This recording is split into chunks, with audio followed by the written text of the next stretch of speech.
That's how I think I did it. That's the only thing I did differently. Doesn't work for me. Oh, who's that? Woohoo! Oh my god, I hate you. I don't know how it's working. I'm kind of doing it just twice, like do it once and then, oh, you did it. Hey, there Who you was go. that? Oh, I did that. Yep.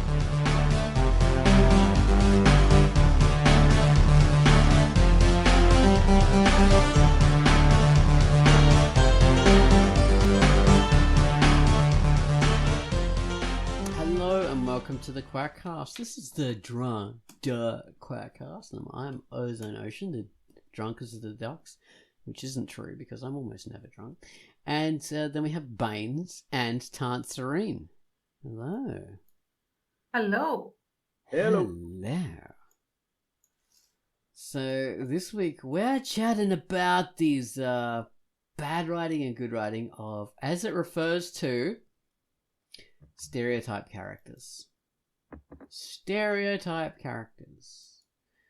But negative stereotype characters. Characters who we're all sort of agreed on despising.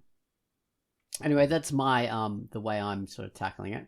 Tance and Baines will tackle it in their own ways, because we're all individuals and we all have different ways of looking at this. So that's pretty cool. Me and Tans are three-dimensional characters now. You've been granted that ability. I'm four-dimensional, so yeah, just look at me and weep. Yep. Look upon my works. With your punny three-dimensional eyes. Okay, before we get into that, gotta bring up the feature. Quackcast has bought us a feature comic this week, I believe. And what was that feature? It was called Explorer Chronicles. Quai, tell us about Explorer Chronicles. Hello, this is Quackcast, and the feature I've selected for this week is Explorer Chronicles by Aurora James, and it is rated T for teen. Aurora is an adventurer, traveling all the way to Starleaf Valley, a countryside lush with farmland and abundant crops. Aurora's curiosity leads her to a private garden where the arrival of Priestess Skyme, a wind priestess of the Soul Wind Kingdom, is announced. It turns out Starleaf Valley is closely connected to the spirit world, which was reason enough for Priestess Skyme to visit the stained glass covered tower in the city center.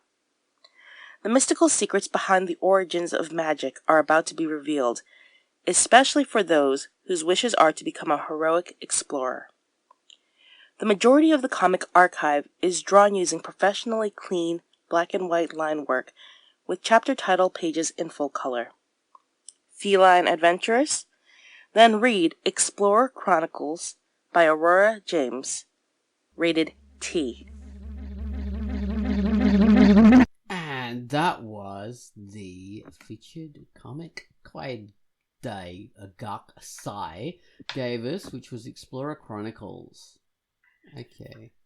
Next up, we got the featured music. Gomez gave us a theme to Prince of the Moonlight Stone. Mysterious sounds of the cold, snowy moonlight pine forest. Percussion heats up and leads us down into the steaming jungles in the valleys below, away from the cry of the wolf and the savage bite of the cold mountain winds. So take it away, Gumballs, with the theme to Prince of the Moonlit Stone.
is Gun Wallace's theme to a comic called Prince of the Moonlight Stone. Okay, thank you very much for that, Gun Wallace. So that comic is actually by a person called Killer Sandy, and it's rated M for mature, so please have a look and check it out and see if it's any good. And it should be, because Gun Wallace usually picks fantastic comics that I often feature. And choir features too. All right, so this idea that I had. So I come up with these ideas and I tell everyone, I think we should talk about this on the Quackcast, and they usually agree with me unless they come up with something much better. And this week my idea was bad writing and good writing of stereotype characters. And I was thinking of this of characters looked at as being traditionally negative stereotypes. And I'm talking like negative stereotypes who we are all allowed to hate. You know, like a few years ago there was the idea of this fat guy who wears a black trench coat. He has sweatpants on, ill-fitting sweatpants. He has a fedora, has a bit of a goatee, and a short brim fedora, and he goes around calling women "milady." And he has an interest in, I don't know, Magic the Gathering or something, you know, things that are nerdy. And he mansplains to women, and he just doesn't get it, you know. He's one of these kind of people, and that's a bit of a stereotype. And we were all allowed to despise this guy. We were all allowed to think, oh God, isn't just him ironic and just so weak and just such an idiot. Look at him mansplaining. This fedora wearing milady. It's so funny. And it is funny to have that because we can all relate to this. We can all sort of get around. We can all get together and laugh at something together. So those kind of things I have there. I know that's a negative thing to say that, but that's just what happens. We all can together laugh at these negative stereotypes, and we're given permission because they are socially unacceptable. And that's one way of writing a character. You can have them, you know, pretty two-dimensional, but despised because they're seen as being social pariahs. But I think it is far more interesting to delve into that character and go, hang on, this person is actually a human being. Perhaps they look this way for a particular reason, and they've come to this line of thinking for a particular reason. You don't have to justify. You don't have to say, yeah, it's actually good that this person mansplains, but it's interesting to see that they're more than just a mansplainer. There's a bit of humanity, and it's not the fact that, oh yeah, like, you know, this example of the patriarchy is actually good. You know, we should like support like men and blah blah blah. I'm not saying that. I'm just saying that social pariah characters can be more interesting when we actually see that they're human. We're not just like agreeing to despise them. We're actually seeing that they're human. We can still despise them for their mansplaining. Anyway, that's just an example, the mansplaining character. There can be millions of other characters that do this, but it is just so interesting to me when we take a typical negative social, like a stereotype of a social pariah, and we give them humanity, and we give them 3 dimensions, and we give them more life, and that's particularly interesting. So it's not just any stereotype, but social pariah stereotypes that are really interesting when we delve into it and give it more life and don't just laugh at them. Anyway, so that's my thing. You guys can have a take on it. We can talk about it more. I love it. I want to get into it. I would definitely, in that specific case of like a social pariah or like a current moment cultural social pariah, I would definitely be way more interested in if they go a little deeper. That kind of cliche is annoying just because there's sort of mainstream cultural agreement on something, and this is like, this can be mocked. Yes. That automatically gives me more sympathy for that mocked thing because of the group thing, you know? So that kind of thing, specific thing bugs me. But Yeah, because when you start to think that way, you start to think, hang on, what are we overlooking by doing this? Are we just too easily agreeing to mock this person for these traits? Are we overlooking the evil in ourselves by doing that? That's what I always worry about when that becomes too much of a thing. But that's more of a social agreement rather than the writing of characters.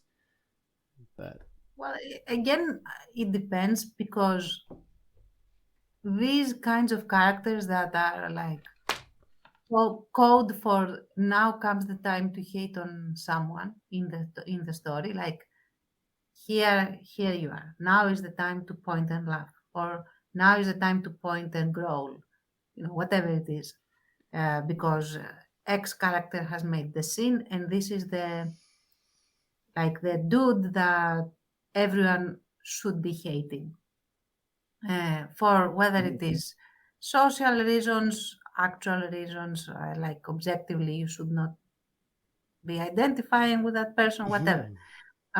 But the thing is that when you have such typecast characters, in a sense, like everything they do is obnoxious, everything they say is bad, like they are never correct, they are never.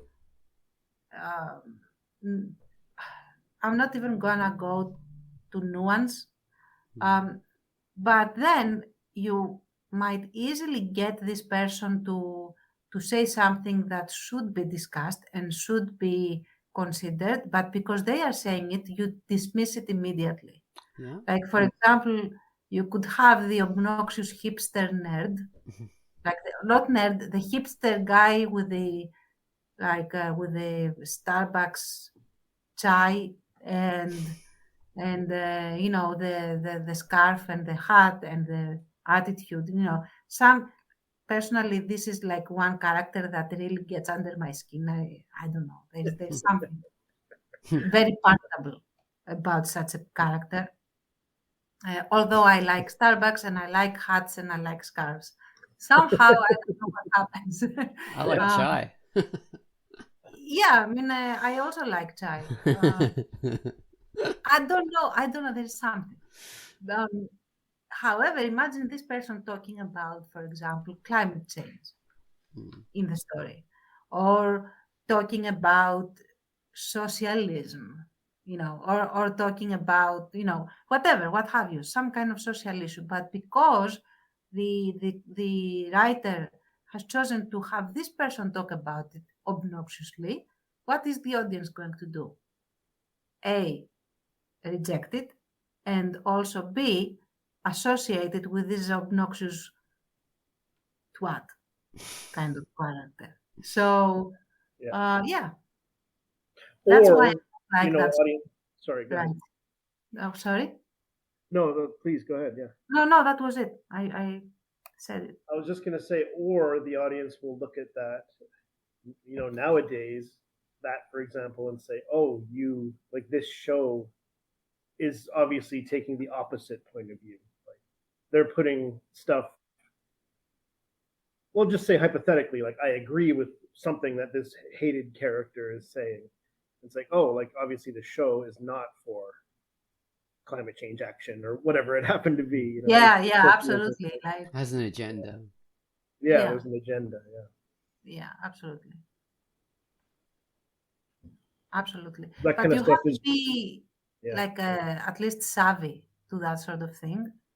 I mean, if you are a very young person watching it or someone that isn't aware of certain things, you might not be able to discern that and pick that up. right. Yeah, very true. I mean, it's what I liked. Oz off camera. Oz was talking about, or off mic. I mean, Oz was talking about King of the Hill, and I agree with you that it's gives dimension. Like it portrays all these different things. Hank Hill and Bobby, who's very different, and a lot of supporting characters who end up in conflict with Hank Hill. And I love that show. And I don't think, like, even though it portrayed these things like that could be seen as cliche or some people hate, some people like or whatever, it's never portrayed, at least to me, it's never portrayed like the show is condemning this or condemning that. I'm sure they've had this scarf wearing, hat wearing, soy latte type character multiple times, different types of hippies and stuff like that. Actually, to go up against Hank, you know. Well, King of the Hill is interesting in that, okay, like I love it, and as a good example of taking characters who are not so much social pariahs, because say the Hank Hill is sort of seen as a middle class white mainstream guy, so he's seen as like a member of the patriarchy, so to speak. But we would still see him, like the people who would watch that show, we would still see him as like, you know, like past his prime and a ridiculous sort of person. You know, he's fat, he's uncool, he's not seen as being what is current in society and pop culture. He's not someone you'd normally make an animation about. And his friends, you know, Dale Gribble being, he's a sort of almost psycho conspiracy theorist. You know, he's a gun nut and stuff like that. So these are people who we would automatically think are just, you know, weird and unusual, and they really don't fit in with normal society.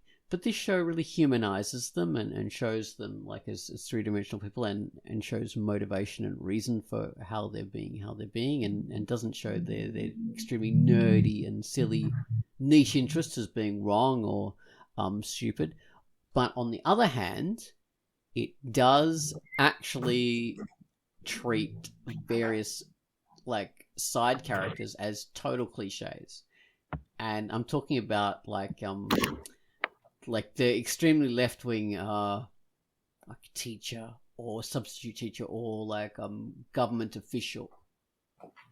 He's this weak, dirty person who Mike Judge gives a special like, oh, hi, yes, I'm a social worker, and you know, oh, you can't treat Bobby that, you can't hit Bobby, no, you can't do this. And of course, Hank wasn't hitting Bobby, but you know, that's the kind of thing that the left wing kind of social worker is seen as being weak and effeminate and stuff like that. And so that's a good example of them portraying him, who's seen it as a negative social stereotype, and not giving this person like a rounded portrayal or reasons for his motivation or anything like that. Although, to be fair, that is a very side character who's only in it, like, I don't know, for maybe 5 minutes of an entire single episode, and then he's gone. So it's not. Well, it might be like that character's influence filtered through Bobby might be the conflict of the episode or whatever. Yeah, true. It's a good point. It's the inverse of, you were mentioning Beavis and Butthead and how Mr. Anderson was an early prototype of Hank Hill, and he was a side character, so he was maybe portrayed as an antagonist, or he was less developed or more two-dimensional. Whereas on King of the Hill, the main characters are the good old boys. The good old boys. Even though they're not portrayed as right in every situation, in my point of view. No. What I love about that show is it, like, we can laugh at both sides. Whatever side we're on in the audience, we can laugh at ourselves. We can laugh at the others. That's how I always felt about that show. Yeah, our own silliness and the silliness of whoever else that we disagree with. We're all humans. You know? Yeah, I find it beautiful because when, you know, like, although I said, like, with those left-wing characters who are side characters who are not fully rounded, but when characters are given a chance, and it doesn't matter what they are, when they are given a chance to be rounded out more, then whatever their social point of view, you know, political point of view, they're all sort of seen as that same way. They're all more fully rounded and given more humanity in it, like his neighbor Con, the Laotian guy, you know, from Laos, who's a bit of a dick, but he's also, you know, a good guy in his own way, and he's a great family man, and you know, we still like him the more we watch him, the more we see him. So it's and he's diametrically opposite to Hank Hill in so many ways. So yes, it's not just about the good old boys and them being the only ones who are allowed to have, agency and be liked and stuff like that, and humanity. It's any character, as long as they're on the show long enough. And the good old boy main characters have their faults too. Those are definitely. Yeah, they're just walking faults. They're full of faults. I mean, Hank Hill is just so totally faulted. He's the main protagonist, so we get behind him, but he's just full of faults. If there was a real, if there was a real Hank Hill, I'd think he was a dick. I'm related to many Hank Hills. They're great. I would, even though Hank Hill is given humanity and agency and all this kind of stuff, and I love him as a character on the show, I would still think the real guy was a dick. Right. That's it. That's exactly it. And the thing is, everyone. I mean, real life has all of these kinds of less pleasant personalities, less than pleasant. But they get there through a pathway, and it's actually really hard to find someone with absolutely no positive traits and like just all negative. Like they are completely negative. Like, for example, I mean, in a family there are toxic people, right? And people that are basically negative and obnoxious. So one of those was one of my quote unquote aunts. I mean, once removed. Anyway, she was a master manipulator and a very imposing person, but through the sort of, oh, I'm so weak and I'm such a victim, and if you don't do as I say, you are just being, you're flaunting your power over me if you don't do it. Like that was her MO. Yeah. And she was a horrible person, but she was an excellent cook. She could do miracles in the kitchen. Like, honestly, she was just awesome, especially her pies. Her pies were amazing. And for some reason, she would make these huge, like she's dead now. She would make these huge pans of pie and just give them out to family members without asking for anything in return. Wow. So just that. That's Everything so else, what I said about her, except the pie thing. Right. Yeah. Wow. That's interesting. So there you are, someone with very, very clear cut, like negative social aspects. Yeah. Who has some... She was an abusive person. Excellent pies, give them out freely to everyone.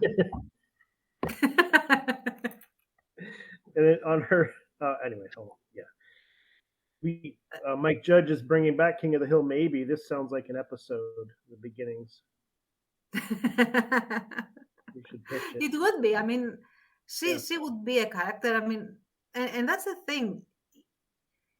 People are people in the sense that not everything is going to be completely in line with their main MO, and adding little things that might throw you off or might get your guards down, which is like, now that I think about it, the one thing that would definitely win her points would be to just feed people excellent food, and that's what she did.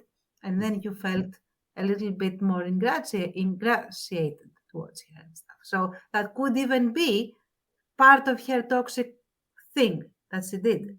But you would need to really think about it. On the surface, it would completely throw you. So there you go. I'm thinking of like examples where this is done a lot in British sitcoms, and a lot of British stuff traditionally was based around stereotype characters.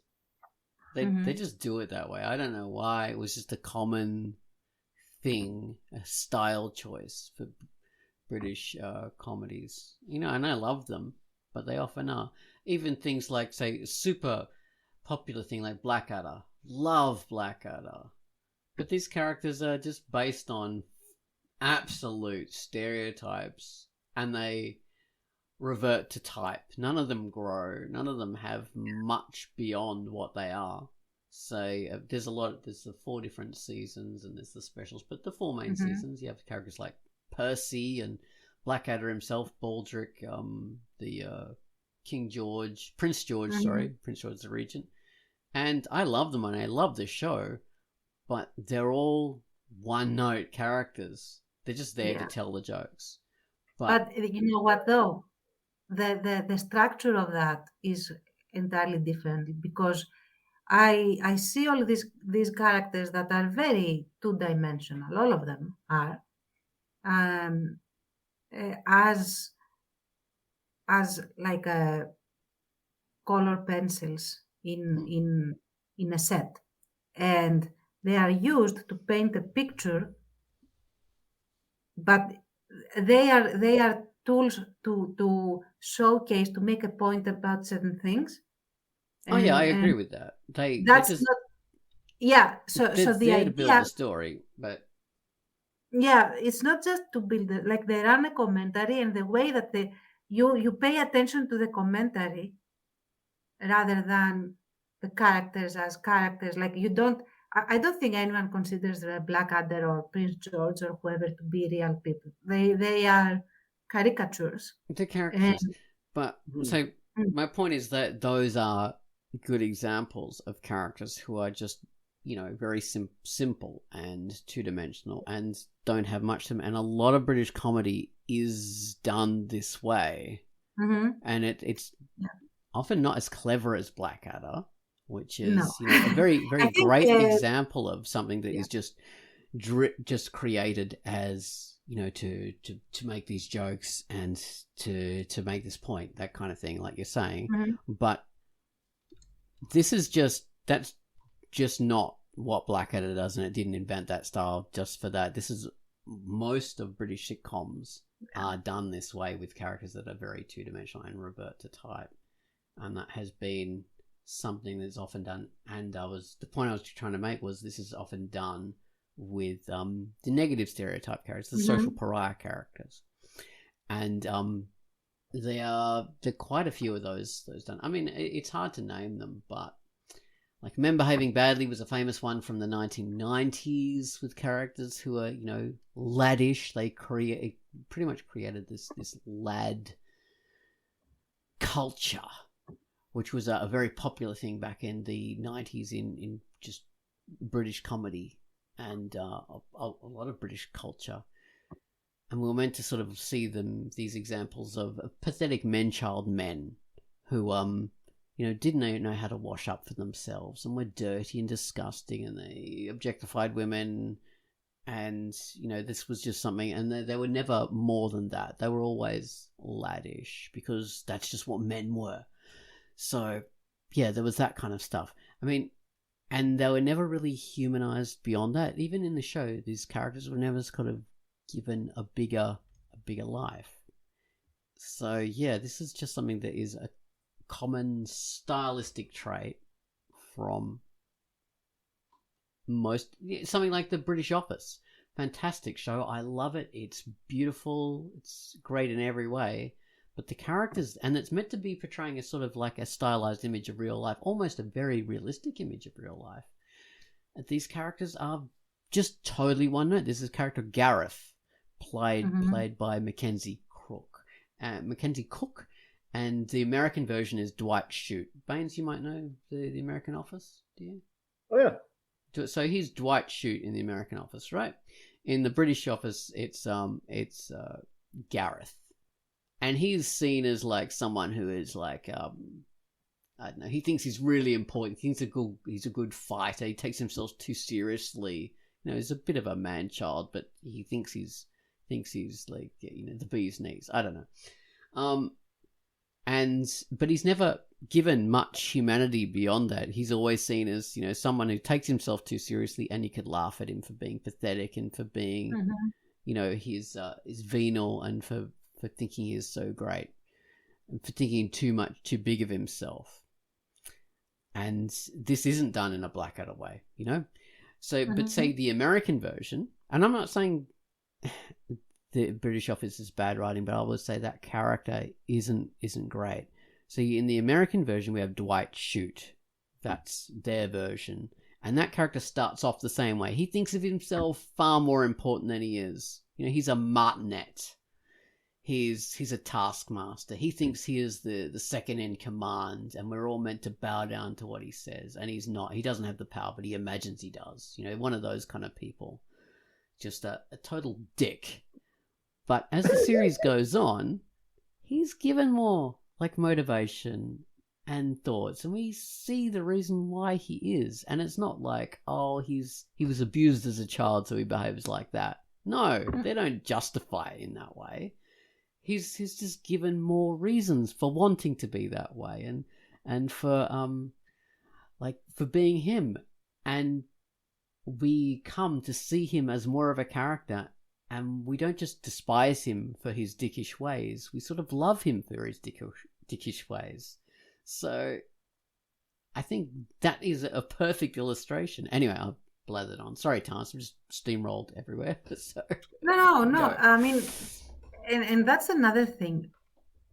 In writing, as I think in 99% of art, or 95, I don't know, pick your percentage. There are no rules that cannot be subverted, or broken or whatever, in the sense that in a show like Blackadder or in The Office or whatever, you have these one-note characters, but the writing is still excellent. And the reason is that the writers know very well that the characters are one note, and they want them to be that way, and they present them the expectations they build in the audience are that, okay, we have this gallery of one note characters that will have this role in every episode, and we are going to take you through whatever it is we're exploring through the episode, have our laughs or have our commentary or whatever. So as long as you know what you're doing, you can make it work. But the problem is that often, for example, characters can be presented as edgy, very three-dimensional, and if you really look at it and don't fill in the blanks yourself a lot, they are really not. The narrative hasn't given you this 3D-ness. They just tell you that they are 3D, and you quote unquote accept it. And I'm thinking about, for example, take let's see, real quick think of of such a thing. I would say Star Wars comes to mind again, and it's not that it's not right now my priority to take to dunk on Star Wars. But for example, take what's his name in the newest trilogy? Kylo Ren. Yes, thank you. Yeah. How did you know I was going to say that? So take Kylo Ren. He's supposed to be this very tormented guy that started from started from light, became dark. Now he is struggling, blah, blah. I really honestly don't see it in the sense that he goes through these paces, but I don't see the reasoning behind. I cannot. If you asked me, okay, how would he act in X situation? I wouldn't be able to tell you. Yeah. I Right. cannot consider him a full character because the narrative doesn't give me reasons why he is how he is, except the one thing where he thought that Luke was going to murder him and then he just completely went the other way. That I can understand, absolutely. Other problems with that scene, but anyway, that I could understand. But how did you get that way? How do you proceed after that? Why are you reacting the way you are reacting to Ray? This guy is just, I am emo, I am constantly angry, and that's my thing. That's my bit. And then I am am my calm. character traits. I'm nothing else. Yes. So yeah, that would be like bad writing, not necessarily a bad character. Just that they are actualized not very efficiently, and I don't know whose fault is that. It could be just the like how maybe his defining moments ended up on the cutting room floor, and it's not a writer's issue. I wouldn't be able to tell, but the end result is that I have this one note character that the only thing I can expect is that they will explode when the writer wants them to, and they will be calm when the writer wants them to, and that's it. Yes. Yeah. Yeah, their motivation is nothing. They're just their character traits and that guides everything. Yeah. Which... Whereas if you take Blackadder is also one note. But I can't tell you how he would act in X situation. Like he would totally try to turn it into his favor and for his profit. Period. That's the only thing he would do because he's one note. But I know how he would go about doing it because he's written well, even though he is one note. At least in my opinion. Yeah, there's a bit more to Blackadder and all the other characters in that particular thing. Yeah. I mean, it's defined, right? The role is defined. That can be the strength of exactly a two-dimensional character in the right context. Like it can really be very strong as far as concept. Yeah.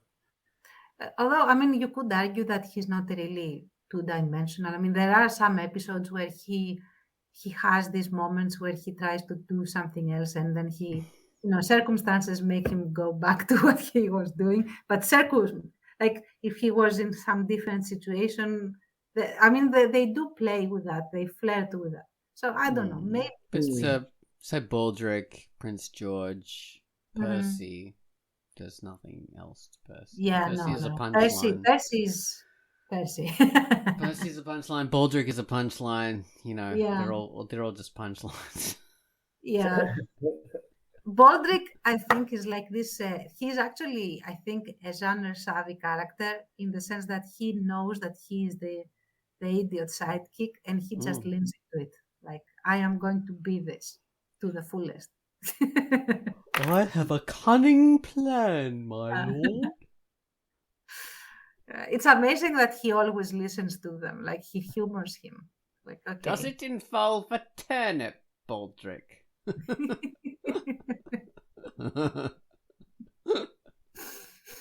Oh dear. Yeah. Well, actually, what brought this whole idea to mind, funnily enough, was a series that Iron Scarf. Iron Scarf is a great member of our community. Love him. Love his work. He's a talented British musician turned comic artist. Great guy. Yeah, he turned me onto this series. It's called Detectorists. It's about a bunch of people who use metal detectors, and that's their hobby. They get together and they look for stuff in the ground. They're searching for gold or whatever from Saxon hordes in Britain, from the old ancient days of Britain, but end up with pockets full of ring pulls and crap like that. So this the lead character is played by Mackenzie Crook, who was Gareth from The Office, which is interesting. And this kind of people, people who use metal detectors and look for stuff, they're sort of seen as very nerdy, and they're sort of social pariahs because they're seen as people who they're smelly, they're dressed up in daggy clothes, and they've got something that they're incredibly interested in and knowledgeable about that nobody cares about. And they spend their weekends and every waking moment and all their money on these metal detectors, and that's all they do. Tance is off. Bye, Tance. Yes. Bye, Tance. I have Thank to go, you. so carry on. Bye-bye, everyone, and thank you. Bye-bye. Bye-bye. Bye-bye, Tance. So yeah, these metal detectorists, they have this nerdy little club that meets in a scout hall, and that's what they do for their time off. Every waking moment is obsessed with, when they're not working, is obsessed with hunting around for gold on people's farmland and stuff like that, and imagining that they're going to find it, but ending up with pockets of toy cars and whatever else some people had thrown away, old nails and stuff like that. So that's the premise of the show, and these people are people who you would think of as being, they're uncool, basically. They're not the kind of people who you would celebrate as epitomes of the zeitgeist. They're not the hip and funky, interesting, young, beautiful people we would normally celebrate as protagonists in things at all. They're the kind of scraggly faced, ugly people who we wouldn't look twice at. And they've leaned into it. The actors themselves, they don't look like beautiful people. They look ugly and scraggly and just shit. And they're meant to look that way. But they're given real humanity in this show. It's fantastic. We look at them and we love them. We think of them as people, as rounded humans. They're not just a collection of negative stereotypes, and they're not just the ugly people they seem to be at all, which is so beautiful and what I love so much. And you wouldn't have the same feeling, that they wouldn't be as lovable or as interesting if they were beautiful people, because they'd already be playing off that social acceptance. They wouldn't be subverting that. So yeah, I mean, those kind of characters, written well, of course, or whatever, are more relatable. You root for them more. If you make them your leads, then you're sort of doing yourself a favor in a way.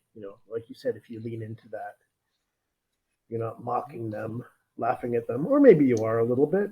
But you're also showing their humanity. Those are better. Those are way better protagonists and more inherently interesting than the beautiful, the accepted, as beautiful as they are to look at.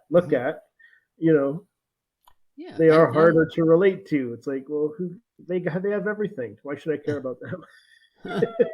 I'm not just saying beautiful people are crap and uninteresting. We should only like ugly people. It's Well, you were saying the opposite, weren't you? Well, so what I'm saying is it's the fact that because they are ugly and stuff like that, it's even more interesting that you're subverting it, so that frisson is where it comes from. See, you can make the beautiful, unrelatable person interesting as well. But you're not having that frisson of the subversion. Sure. You're not having that changing someone's expectations, and that's where it happens. It's like showing someone nude, which we like to look at nude people. Cool, great. Show me a nude person, or showing someone who is pulling a scrap of clothing over themselves to hide their nudity, and they're just doing it. Or a pot plant is just happening to obscure some part of their body. That becomes way more interesting because of that frisson of almost shown than the fully naked person. So that's my weird analogy. Yeah, that's weird. But That is weird. that is weird.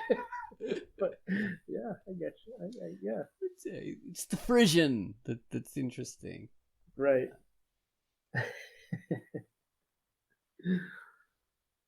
But yeah, I like the idea of humanizing these social pariah characters. I love to go back to that first one of the fedora hat guy. It's so funny. The Milady guy. A good example, actually, again, is this new cartoon. I don't know if you've seen it. It's called Koala Man. This might be No. something most of the Australians seen. It's by the guy who does Rick and Morty. Okay. And he got together with this Australian writer, voice actor, to do an Australian show. So this guy's called Koala Man. He's a white middle class guy. He's fat. But he what he does is he dresses up in a koala costume and he goes out into the community and he says, "Hey, your bin isn't, perfectly aligned on the verge. Oh, hey, you shouldn't be walking on the grass there." And he considers himself a hero, but basically he's being a dick to everybody about, stuff that you wouldn't tell people off. Hey, there's no smoking in that next to that hospital. Stop doing that. He's basically just a nag. That's really funny. And we'd normally look at someone like that as it's just a dick, and that's all they are. And why is he dressed up in a koala outfit to do it? Just you It idiot! makes no sense. Yeah. Go home, you fool! But it's funny and it's interesting, and we like him because he's given more agency and more humanity and more motivation. So that becomes interesting to me. Someone who you would automatically think is just an idiot who should just go home, but they've rounded that out and actually made you, you wouldn't automatically, if you saw a guy like that, you'd still think he was a dick, but you can love a character like that too. Sure. Which is what I like. It's the Hank Hill thing. I would think he's a wanker, but doesn't stop me loving him. What's that? A wank hill. Well, I mean, I see what you're saying. Like, I don't have the same take on Hank Hill as you do. I like him too. I think, like, in real life, we would have agreements, we would have disagreements, but like, I kind of know that guy. I know plenty of that guy, and they're good people, They have their idiosyncrasies, as we all do, and yeah, I'm not debating that. I mean, feel however you feel. Of course, everybody feel however you feel about whatever characters. But, yeah, the flaws and the idiosyncrasies definitely make him way more worthwhile than a blandly, quote unquote, acceptable protagonist. Like you again mentioned off mic, the positive, the quote unquote positive version of the 2D character, which is like the bland, nice guy hero who you're supposed to root for, but it's very difficult to care about or invest yourself in.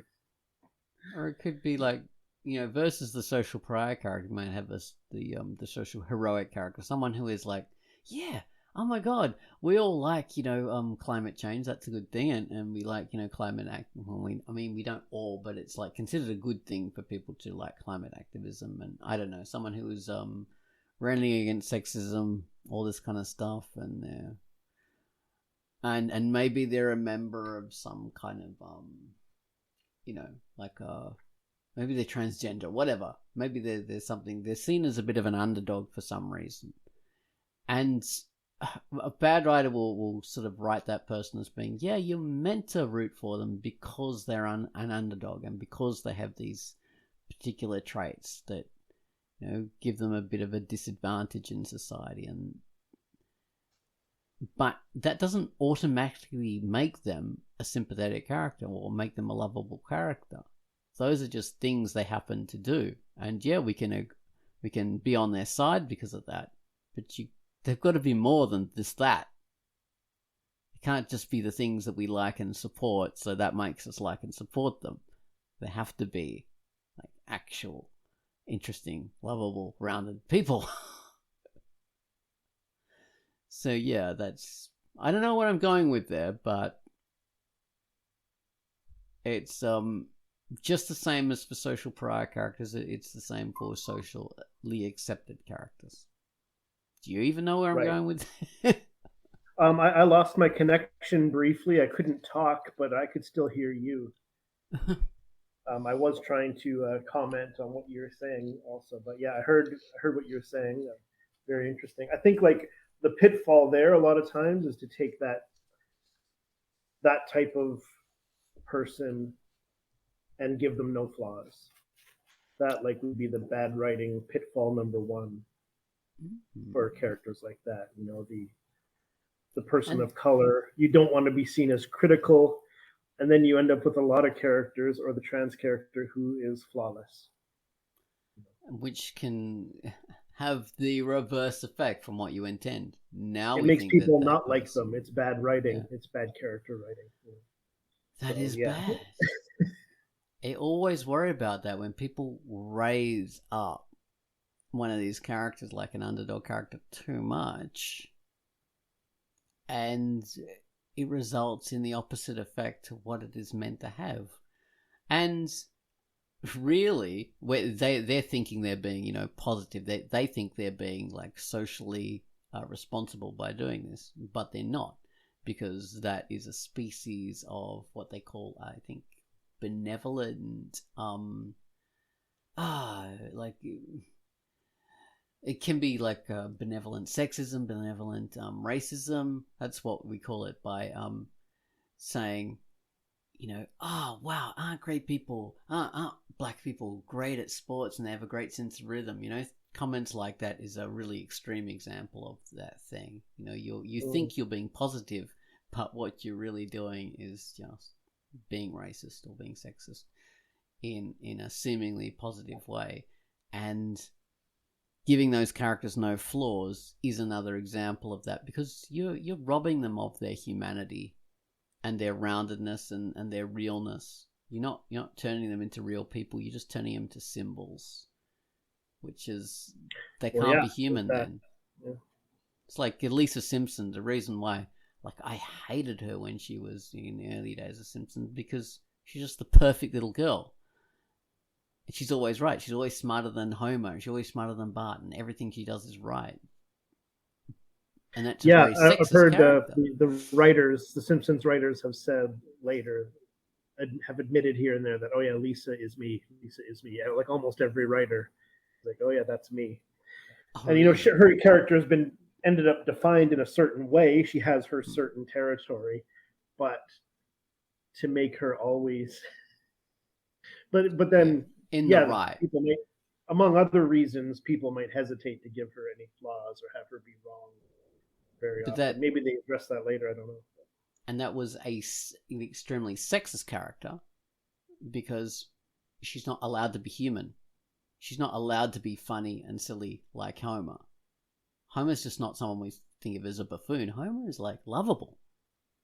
And Lisa wasn't able to be lovable. She was just to be right, which is not a human trait. Anyway, this Quackcast is about to end. So we got to say our goodbyes. These characters aren't going to be rounded out anymore, I'm afraid. Sorry, our time ends. Yes, that's why The Simpsons was canceled. Oh wait, it's still on. Yeah. Oh, gee. Wait for the sequel to this Quackcast. Goodbye. Goodbye. Thank you for listening. Thank you. Tant You made it this bye. far. The secret word is